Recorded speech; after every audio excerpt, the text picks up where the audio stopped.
Você já perdeu um amigo por causa de política? Ou talvez tenha tido aquela briga feia no almoço de domingo com um parente, só porque um é de direita e o outro é de esquerda? Se a sua resposta for sim, saiba que você não está sozinho. No Brasil, essa situação virou regra. A política deixou de ser um debate de ideias para se transformar numa verdadeira guerra de torcidas. É como se estivéssemos num estádio de futebol. Cada um veste a camisa do seu time, não para trocar passes e fazer um jogo bonito, mas para destruir o adversário a qualquer custo. E no meio desse campo de batalha, valores importantes como amizade, respeito e até o bom senso acabam sendo chutados para escanteio. A gente se esquece que no fim do dia, estamos todos no mesmo país, vivendo os mesmos problemas. E olha, essa história de polarização não é novidade. Se a gente voltar no tempo, lá na Grécia Antiga, já existia essa divisão. Em Atenas, por exemplo, os democratas e os oligarcas viviam em pé de guerra, e muitas vezes o debate acabava em perseguição e golpe de Estado. Em Roma, a coisa não era diferente. A briga entre patrícios e plebeus gerou séculos de intrigas, violência e até guerras civis. Avançando na história, a Europa foi palco de conflitos sangrentos entre católicos e protestantes, monarquistas e republicanos.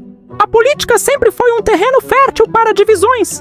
O problema é que hoje, essa divisão ganhou uma nova dimensão, uma carga emocional que a torna ainda mais perigosa. No Brasil, a polarização entre direita e esquerda transcendeu a discussão sobre projetos de governo. Virou uma questão de identidade, quase uma religião. Ser de um lado ou de outro é parte de quem você é. E ai de quem ousar mudar de ideia.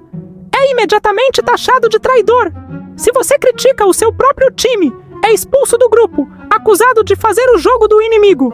Essa mentalidade de torcida organizada transforma a política em puro tribalismo. O objetivo não é mais construir um país melhor, mas garantir que o nosso time vença e o time deles perca. E o efeito colateral disso é devastador para a qualidade do debate público. Ninguém mais discute os fundamentos. Pensa bem, quando foi a última vez que você viu uma discussão séria na TV ou na internet sobre filosofia política? Sobre os conceitos que moldaram o pensamento ocidental por séculos? Temas essenciais como os perigos do planejamento central excessivo, o peso real da inflação no bolso das pessoas, o impacto dos subsídios na economia, a legitimidade dos impostos que pagamos, ou até onde o Estado pode intervir na nossa vida. Tudo isso é simplesmente ignorado. O que sobra no lugar desse debate profundo? O espetáculo do achismo. São gritos, slogans vazios e frases de efeito repetidas à exaustão, como se fossem mantras sagrados. A gente vive na era da informação, mas parece que, quando o assunto é política, a maioria prefere a conveniência de uma opinião pré-fabricada a ter o trabalho de pensar por conta própria. E é aqui que mora o verdadeiro perigo. Essa ignorância sobre os fundamentos abre um espaço gigantesco para que tanto a direita quanto a esquerda cometam os mesmos erros históricos. Ambos os lados, em diferentes momentos, acabam atropelando princípios básicos de liberdade, de direitos individuais e da necessidade de limitar o poder. No fundo, o que muda é só a cor da bandeira e o discurso.